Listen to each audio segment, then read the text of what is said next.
அன்பின் பிதாவே, இந்த காலை வேலைக்கா உமக்கு நன்றி செலுத்துகிறோம். ஆண்டவரே, மை துதிக்கிறோம், ஸ்தோத்தரிக்கிறோம். நன்றியோடு மை துதிக்கிறோம், ஸ்தோத்தரிக்கிறோம். உண்மையுள்ள மனுஷன் பரிபூரண ஆசீர்வாதத்தை பெறுவான் என்று சொல்லியிருக்கிறேன்.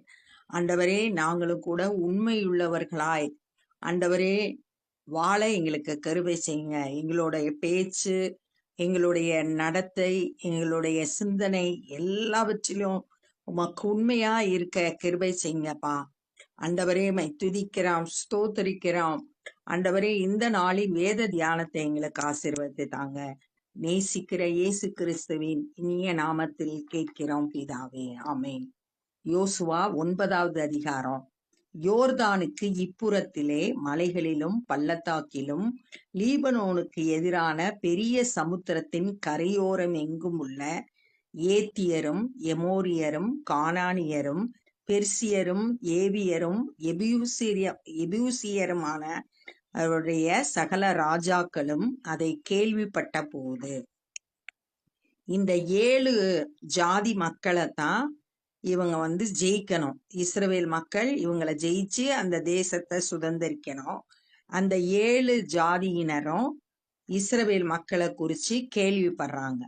அவர்கள் ஒருமனப்பட்டு இப்ப எதிரிகள் எல்லாம் ஒன்னா கூட்டிட்டாங்க. யோசுவாவோடும் இஸ்ரவேலரோடும் யுத்தம் பண்ண ஏகமாய் கூடினார்கள். எல்லாரும் சேர்ந்து எதிர்த்து நிற்கும்படியா ஒன்னா கூடுறாங்க. எரிகோவுக்கும் ஆயிக்கும் யோசுவா செய்ததை கிபியோனின் குடிகள் கேள்விப்பட்ட போது, இந்த எரிகோவை ஏற்கனவே ஜெயிச்சிட்டாங்க. அதுக்கப்புறம் ஆயி பட்டணத்தை ஜெயிச்சாங்க. நம்ம இது 6வது அதிகாரத்திலையும் 7வது அதிகாரத்திலையும் நம்ம வாசிச்சோம். இத கேள்விப்பட்ட உடனே கிபியோனின் குடிகள் யாரு அப்படின்னா 7வது வசனத்துல இவங்க ஏவியர் அப்படின்னு சொல்லியிருக்கு.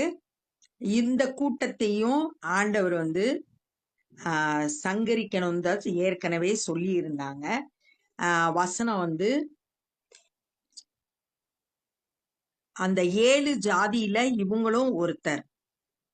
உபாகமம் 20வது அதிகாரம் 16, 17 ஆகிய வசனத்துல, உபாகமம் 20வது அதிகாரம் 16, 17 ஆகிய வசனத்துல, உன் தேவனாகிய கர்த்தர் உனக்கு சுதந்திரமாக கொடுக்கிற ஏத்தியர், எமோரியர், கானானியர், பெர்சியர், ஏவியர், எபூசியர் என்னும் ஜனங்களின் பட்டணத்திலே மாத்திரம் சுவாசம் உள்ள தொன்றையும் உயிரோடு வைக்காமல் அவர்களை உன் தேவனாகிய கர்த்தர் உனக்கு கட்டளையிட்டபடியே சங்காரம் பண்ண கடவாய் அப்படின்னு சொல்லியிருக்காரு. அதுல ஏவியரும் வராங்க.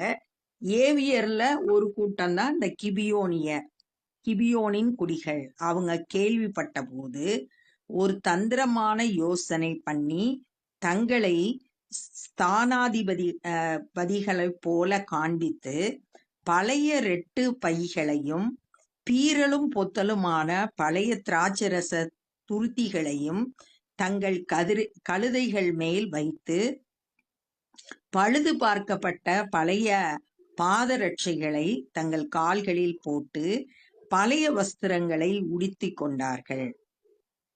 வழிக்கு அவர்கள் கொண்டு போன அப்பங்கள் எல்லாம் உலர்ந்ததும் பூசணம் பூத்ததுமாய் இருந்தது.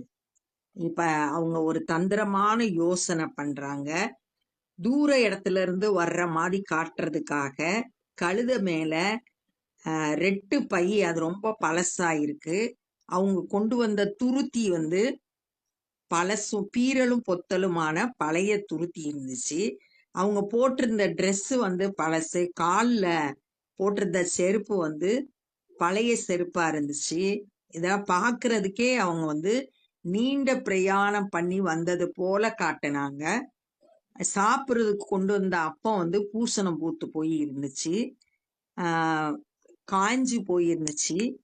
அப்படிப்பட்ட தங்களை தூர தேசத்துல இருந்து வர்றத போல எல்லாம் நடிச்சாங்க. அவர்கள் கில்காலில் இருக்கிற பாளையத்துக்கு யோசுவாவினிடத்தில் போய் அவனையும் இஸ்ரவேல் மனுஷரையும் நோக்கி, நாங்கள் தூர தேசத்திலிருந்து வந்தவர்கள், எங்களோட உடன்படிக்கை பண்ணுங்கள் என்றார்கள். இவங்க அப்படி வர்றது வரிசையா ஜெயிச்சுக்கிட்டே வர்றாங்க. இவங்க பட்டணம் வரும்போதும் கட்டாயம் யுத்தத்தை சந்திக்கணும். அதுக்கு பயந்துகிட்டு இவங்க முதல்ல வந்து, நாங்க ரொம்ப தூர தேசத்துல இருந்து வர்றோம், எங்களோட உடன்படிக்கை பண்ணுங்க. அந்த 7 ஜாதியில இவங்க இல்லாத மாதிரி காட்டுறாங்க, நடிக்கிறாங்க. அப்பொழுது இஸ்ரவேல் மனுஷர் அந்த ஏவியரை நோக்கி, நீங்கள் எங்கள் நடுவே குடியிருக்கிறவர்களாக்கும், நாங்கள் எப்படி உங்களோடு உடன்படிக்கை பண்ணலாம் என்றார்கள். முதல்ல சொல்றாங்க, எங்க கூட குடியிருக்கிறவங்க நீங்க, உங்களோட நாங்க எப்படி உடன்படிக்கை பண்றது? ஏன்னா ஆண்டவர் அவங்க கிட்ட சொல்லியிருக்காங்க, இந்த 7 ஜாதியை துரத்தி விடணும்னு, ஜெயிக்கணும், ஒருத்தரை கூட விடக்கூடாது, எல்லாரையும் சங்கரிக்கணும்னு ஆண்டவர் சொல்லியிருக்காரு. முதல்ல அவங்க கேக்குறாங்க. அவர்கள் யோசுவாவை நோக்கி, இவங்களை வழி நடத்தி வர்ற தலைவன் யோசுவா, இப்ப யோசுவாட்ட பேசுறாங்க. நாங்கள் உமக்கு அடிமைகள் என்றார்கள். நாங்க உங்களுக்கு வேலைக்காரங்க, செர்வன்ட், அடிமை. அதற்கு யோசுவா, நீங்கள் யார், எங்கே இருந்து வந்தீர்கள் என்று கேட்டான். யாருன்னு கேக்குறான். அதற்கு அவர்கள், உம்முடைய தேவனாகிய கர்த்தருடைய நாமத்தின் பிரஸ்தாபத்தை கேட்டு உமது அடியாராகிய நாங்கள் வெகு தூர தேசத்திலிருந்து வந்தோம். அவருடைய கீர்த்தியையும் அவர் எகிப்திலே செய்த யாவையும் அவர் எஸ்போனின் ராஜாவாகிய சீகோனுக்கும் அஸ்தரோத்தில் இருக்கிற பாசானின் ராஜாவாகிய ஓகும் என்கிற யோர்தானுக்கு அப்புறத்தில் இருக்கிற எமோரியரின் 2 ராஜாக்களுக்கும் செய்த யாவையும் கேள்விப்பட்டோம். எதெல்லாம் கேள்விப்பட்டிருக்கோம் அப்படின்னு சொல்றாங்க. கர்த்தருடைய நாமத்தோட பிரஸ்தாபத்தை நாங்க கேட்டிருக்கோம். அவருடைய நாமம் வந்து அவருடைய குணாதிசயங்களை வெளிப்படுத்தக்கூடியது. அவர் எப்படிப்பட்டவர் அப்படின்றத சொல்லக்கூடியது. அவர் வல்லமை உள்ளவர், அன்புள்ளவர், கிருபை உள்ளவர், பயங்கர பராக்கிரமசாலி. இதெல்லாம் எங்களுக்கு நாங்க கேள்விப்பட்டோம். உமது அடியாராகிய நாங்க வெகு தூரத்திலிருந்து வந்திருக்கிறோம். ஆண்டவரோட கீர்த்தியையும் எகிப்துல செய்த ஆண்டவர் வந்து நிறைய அதிசயங்களை எகிப்து தேசத்துல இருக்கிறப்ப செய்துதான் அவங்கள அங்க இருந்து வெளியே கொண்டு வந்தாங்க. 10 வாதைகள் வந்து அங்க எகிப்து தேசத்துல நடந்துச்சு. அதெல்லாம் இவங்க கேள்விப்பட்டிருக்காங்க. அது மாத்திரம் இல்ல, சீகோனையும் ஓக்கு அப்படின்ற ராஜாவையும் அவங்க வர்ற வழியில அழித்து அதுக்கப்புறம் தான் வந்தாங்க. இது என்னாகமம் 21வது அதிகாரம் 21ல இருந்து 35 வரைக்கும் மோசேயோட தலைமையில வரும்போது இந்த 2 ராஜாக்களையும் சங்கரித்தத அங்க நம்ம வாசிக்கலாம். ஆகையால் எங்கள் மூப்பரும் எங்கள் தேசத்து குடிகள் எல்லாரும் எங்களை நோக்கி, உங்கள் கைகளில் வழிக்க ஆகாரத்தை எடுத்துக்கொண்டு அவர்களுக்கு எதிர்கொண்டு போய் அவர்களிடத்தில், நாங்கள் உமது அடியார், எங்களோடு உடன்படிக்கை பண்ண வேண்டும் என்று சொல்ல சொன்னார்கள். எங்களோட தேசத்து குடிகள் கிபியோனியருடைய மூப்பர்கள், தேசத்து குடிகள் எல்லாம் சொல்றாங்க, சாப்பாடு எடுத்துட்டு போங்க, ரொம்ப தூரத்துல இருந்து வர்றதுனால உங்களுக்கு தேவையானதெல்லாம் எடுத்துட்டு போய் அவங்க கிட்ட போய் இஸ்ரவேல் மக்கள்கிட்ட, அடியார்கள், நாங்க உம்முடைய அடியார்கள், எங்களோடு உடன்படிக்கை பண்ணுங்கன்னு கேட்க சொல்றாங்க. உங்களிடத்தில் வர நாங்கள் புறப்பட்ட அஞ்சே எங்கள் வழி பயணத்துக்கு இந்த அப்பத்தை சுட சுட எங்கள் வீட்டிலிருந்து எடுத்து கொண்டு வந்தோம். இப்பொழுது இதோ உலர்ந்து பூசணம் பூத்திருக்கிறது. நாங்க தூர தேசத்துல இருந்து வந்தோன்றதுக்கு அடையாளத்தை காட்டுறாங்க. நாங்க கிளம்புறப்ப சுட சுட அப்பத்தை செய்து வச்சோம், இப்ப அது உலர்ந்து பூசணம் பூத்து போச்சு. இத சொல்றாங்க. 2வது, நாங்கள் இந்த திராட்சரச துருத்திகளை நிரப்புகையில் புதிதாய் இருந்தது, ஆனாலும் இதோ கிழிந்து போயிடுச்சு. துருத்திய காட்டுறாங்க. அது முதல்ல புதுசா இருந்துச்சு, இப்ப அது கிழிந்து போயிடுச்சு. பழைய ரசத்தினால அது கிழிந்து போயிடுச்சு. எங்கள் வஸ்திரங்கள் மூன்றாவது, எங்களோட வஸ்திரங்களும் பாதரட்சைகளும் நெடுந்தூரமாய் பிரயாணத்தினாலே பழையதாய் போயிற்று என்றார்கள். எங்களோட செருப்பு, நாங்க போட்டிருக்க ட்ரெஸ் எல்லாம் பழசா போயிடுச்சு. ரொம்ப நாள் பிரயாணப்பட்டதுனால இதெல்லாம் பழசா போயிடுச்சு. அப்பொழுது இஸ்ரவேலர் கர்த்தருடைய வாக்கை கேளாமல் அவர்களுடைய போஜன பதார்த்தத்தில் சிறிது வாங்கி கொண்டார்கள். என்ன செஞ்சாங்கன்னா, உடனே இவங்க என்ன செய்யணும்னா, ஆண்டவரிடத்துல ஆலோசனை கேட்டிருக்கணும். ஆண்டவருடைய வார்த்தையை கேட்டிருக்கணும்.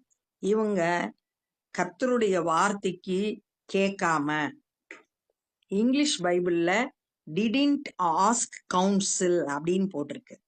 ஆண்டவர்கிட்ட ஆலோசனை கேட்காம அவங்களோட போஜன பதார்த்தத்தை சிலவற்றை வாங்கி கொண்டாங்க. ஆனா என்னாகமம் 27வது அதிகாரம் 21வது வசனத்துல, அவன் ஆசாரியனாகிய எலெயாசருக்கு முன்பாக நிற்க கடவன், அவன் நிமித்தம் அந்த ஆசாரியன் கர்த்தருடைய சன்னிதானத்தில் வந்து ஊரீம் என்னும் நியாயத்தினாலே ஆலோசனை கேட்க கடவன். அவருடைய கட்டளையின்படி அவனும் அவனோடு கூட இஸ்ரவேல் புத்திரராகிய சபையார் எல்லாரும் போகவும் அவருடைய கட்டளையின்படி வரவும் வேண்டியது என்றார். ஒவ்வொரு காரியத்தையும் செய்யும் போது ஆண்டவரிடத்துல ஆலோசனை கேட்டு செஞ்சிருக்கணும்.